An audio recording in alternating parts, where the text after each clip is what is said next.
I wouldn't be surprised if sometimes in sometime in the next couple of months, if we don't start seeing the European Union or the EU bloc declare that aluminium is actually a strategic resource and either offer. Hi, Shay Russell here from Exponential Investor Podcast. And you will notice I am Samless once again. Well, Sam will be back next week to tell us all about his adventures. But today you've just got me, which means it is a commodity heavy conversation. So if commodities aren't your thing, skip this week and come back next week and join us and see what Sam has to say. However, if commodities are your thing, or if you've got any interest in the impacts on the supply chain, do stick around because that is what we are talking about today. About to wipe some dust from my camera while I was mid-recording. Clearly wasn't thinking this through. All right, let's kick off today's conversation. Oddly, I did say we were going to talk about commodities, but let's very quickly just touch on interest rates. Now, given the higher inflation numbers coming out of the US, it was tipped to retract this month, and it didn't fall much below 8.3, I believe, over in the US. All basically people are now speculating what the interest rate increase will be next month. Now, there will undoubtedly be an increase. There is an absolute consensus on that.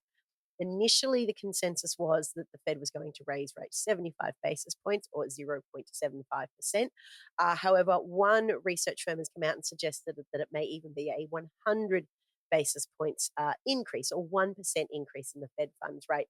Now, granted, in the UK, what the Fed does doesn't really impact your interest rates over there. However, basically what the Fed does impact the price of the US dollar and how commodities are priced in US dollars. So what the Fed do is absolutely worth keeping their eye on. Now, I believe as a mark of sign of respect for the Queen passing, that the Bank of England is going to pause their meeting for next week. However, the Bank of England is also going to be raising rates at some point in the next couple of weeks. Now, that leads me to talking about commodities. Now, it doesn't sound like a natural jump, but just give me a couple of minutes to explain why it matters. Now, for anybody who's been reading my past issues, I've sort of been raging against central bank price rate increases as a way to rein in inflation. Yes, central banks absolutely should be raising rates. They left them too low for too long, and it distorted the flow of money. And basically, money looks for the path of least resistance. So when you make money super cheap, it undoubtedly it creates asset bubbles, essentially, which is what it's done with housing, what it's done with stocks. Interest rates need to rise. They were kept artificially low for too long. Undoubtedly, that is something that has to happen. The problem is, though, it's not actually going to it's not going to change our supply side problems. And the reason is you only need to look around what's happening in the broader commodity sector to see that prices aren't coming down anytime soon, no matter how many times central banks around the world jack up those interest rates. Now, this brings me to my commodity part of today's conversation, and that is looking at some of the smelters being closed down across the EU. Now, this is actually quite a serious problem because it's all well and good to take capacity offline. It's a lot harder to bring this capacity back online. And also, too, the end result is it impacts the European manufacturing sector and it drives up prices for everybody, but it doesn't drive up prices for everybody in a month. It can take up to 12 months to 18 months to impact you at the consumer level. So let's quickly flick through to a couple of my notes on my very fancy digital noteboard that's not moving fast enough. So last week I wrote about how two smelters has actually been to reduce their capacity to the bare minimum. I'm going to look at my notes for this one because there's some words in here that I'm not always sure of. So what have we got here? We have one of Alcoa's Norway smelters. They have brought production down to only one line. And then we've got another smelter in the EU in Slovenia. Please forgive my Bergen accent when pronouncing that one. They have reduced capacity to 1/5 of their normal output. Now, those two together have taken 1 million tons of aluminium out of the marketplace. So that's that will have an impact. Then we've got a zinc smelter in the Netherlands, which has gone into care and maintenance indefinitely. Now, that's a very unusual statement to say indefinitely. So they haven't put when energy prices fall, or they haven't put the end of the northern hemisphere winter. It is indefinitely. Now, where are we gone? I'm jumping all over my notes a little bit, so forgive me for a moment. Now, aluminium is an or it is the most energy intensive metal out there. And basically, what it means is sky high electricity prices mean that it's near impossible for smelters to produce this metal at cost, let alone at a profit. We actually want our smelters to be profitable, believe it or not. Um, and just to flip back to a German aluminium producer has actually closed two of its blast furnaces indefinitely as well. Now, this is quite serious. It's taking a chunk of capacity out of the market. What it means is if European smelters aren't producing metals locally, the demand hasn't necessarily gone away for them. It means that it's got to be imported. So that only drives up costs because shipping costs are also considerably higher than this time last year as well. So not only have energy costs gone up, which makes producing it at cost in Europe impossible, or sorry, at cost, basically the wish, at a profit, almost impossible.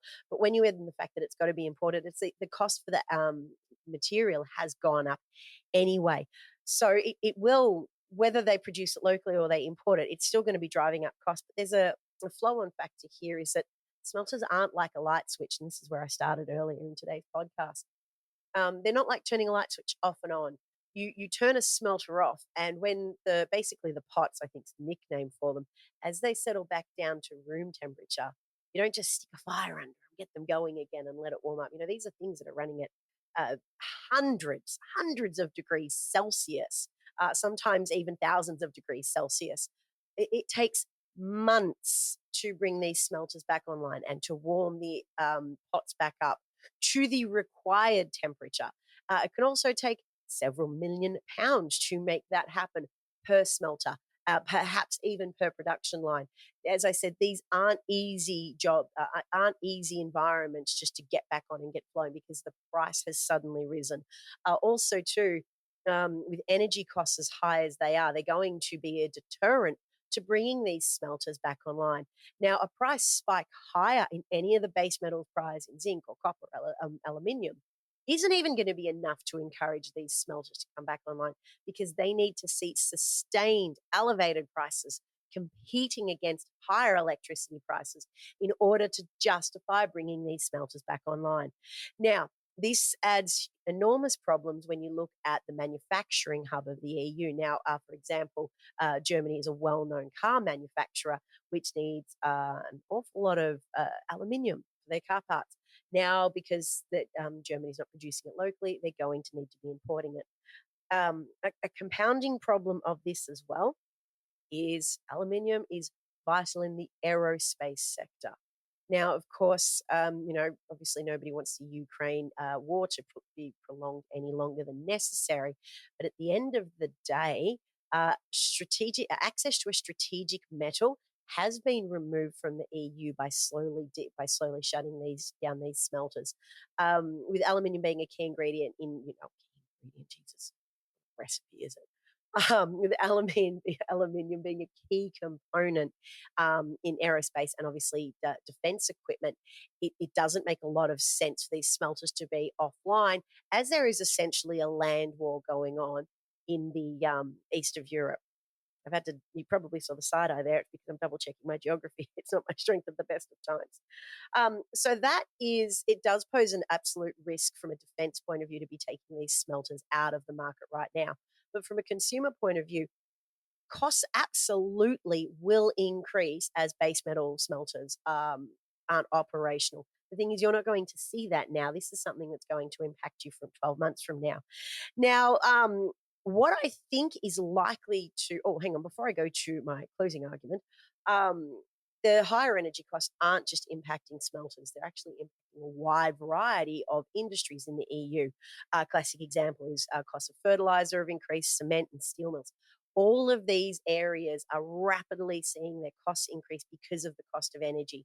So even if energy prices were to fall, the end good at the end of the day is still going to be charging a higher price for it this time next year because those costs get passed on right down the chain. Companies do not absorb these costs to make themselves feel good. Absolutely not. They pass them on to the end consumer. So the closing down of smelters will be a cost that you pay for later on next year, and it's impacting a wide variety of industries, as I just said. Now, what this does mean is we recently saw the US government basically invoke Cold War powers. Let me just get the correct name for it. In the US, it was the 1950 Defense Production Act. So basically, what or President Biden, I should say, has done is encouraging domestic production and manufacture of critical minerals for EVs. Now, that's obviously to encourage local production, so it ends reliance on mines from other parts of the world with countries we might not be too friendly with. Excuse me. Um, sorry. What I wouldn't be surprised to see is that the EU moves to turn aluminium into a strategic metal. I've noticed there's been a couple of articles written in the past couple of weeks about crime because these smelters are being taken offline. The powers that be or people are asking the powers that be is that perhaps we need to provide government subsidies to keep that aluminium smelters online. It helps from making sure that there is a strategic advantage here should the Ukraine war get any worse, but also too it does mean that the people who are pushing for this understand that once you take these smelters offline, they don't often come back because of the amount of money and time they take to get back online. They're not particularly responsive to market conditions.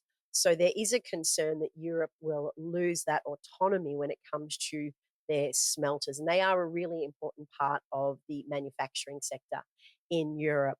So I wouldn't be surprised if sometimes in sometime in the next couple of months, if we don't start seeing the European Union or the EU bloc declare that aluminium is actually a strategic resource and either offer government subsidies to produce the aluminium or offsetting the cost of electricity going forward. Now, today was a little bit doomy and gloomy, but as always, my goal is to make you a more aware investor.